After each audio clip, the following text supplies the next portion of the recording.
Bienvenue à tous dans ce tour de l'actualité sociopolitique africaine sur TV Africa. Nous démarrons avec le Tchad, une nouvelle qui secoue la toile. L'opposant Succès Masra, ancien ministre et président du parti Les Transformateurs, a été incarcéré ce 21 mai 2025. Cette décision fait suite à son audition devant le procureur, puis à son passage devant le juge d'instruction. Il a été directement placé en détention provisoire à la maison d'arrêt de Klessoum une semaine après son arrestation. Succès Masra est poursuivi pour incitation à la haine, complicité d'assassinat et profanation de sépulture, entre autres charges. Il est accusé d'être impliqué dans les affrontements sanglants ayant fait 48 morts à Nadakwa, localité située à 18 km de Benamar dans la province du Logone occidental après avoir diffusé un enregistrement audio controversé. Son arrestation est vigoureusement dénoncée par ses avocats qui dénoncent également l'instrumentalisation de la justice à des fins politiques. Au Mali, ce 21 mai 2025, Bamako accueille une réunion cruciale du comité ministériel de l'Alliance des États du Sahel AES pour concrétiser son volet développement. Au cours des discussions, la future Banque confédérale pour l'investissement et le développement BCID AES, destinée à mobiliser des fonds pour les infrastructures régionales, présidé par Alouseni Sanou, ministre malien de l'économie, avec la participation de Dambélé Madina Sissoko, ministre des Transports et des experts de l'AES. Cette session de 2 jours vise à finaliser les modalités de la nouvelle institution. La BCID AES n'est pas qu'un symbole politique, mais un levier essentiel pour notre croissance économique, a souligné Sanou. Né de l'union du Mali, du Burkina Faso et du Niger, l'AES renforce son intégration après des réunions ministérielles en novembre et décembre 2024. Les chefs d'État ont mandaté leurs ministres pour accélérer l'opérationnalisation de cette banque, marquant ainsi une nouvelle étape vers la souveraineté économique du Sahel. Les États-Unis et l'Afrique du Sud tendent-ils vers une décrispation de la tension? C'est en tout cas ce que pensent de nombreux observateurs après l'annonce de la visite à Washington du président sud-africain Cyril Ramaphosa. Ce dernier aux États-Unis depuis ce 19 mai 2025 avait pour objectif de rencontrer son homologue américain. Les deux dirigeants doivent aborder les sujets de friction entre leurs pays et tenter de désamorcer les tensions.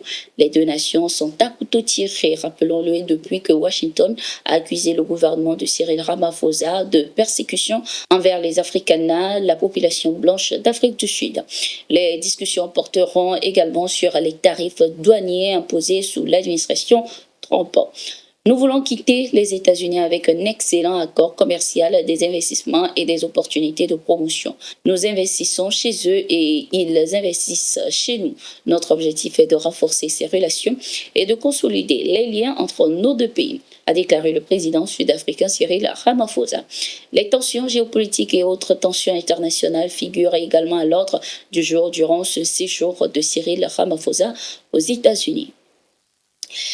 Nous revenons au Mali. Lors d'un échange avec la presse malienne, l'ambassadeur de Chine au Mali, Chen Ziong, a réitéré l'engagement de Pékin à soutenir la croissance économique des pays africains dans le Mali dans un contexte international marqué par des tensions commerciales.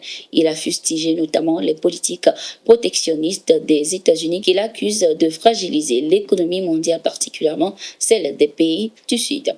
Les mesures unilatérales américaines sous couvert de réciprocité ne sont en réalité qu'une forme de coercition économique, a-t-il déclaré, dénonçant notamment des pratiques contraires aux règles de l'OMC. En réponse, la Chine renforce ses partenariats avec les pays en développement, notamment à travers l'exemption de droits de douane pour certains produits africains.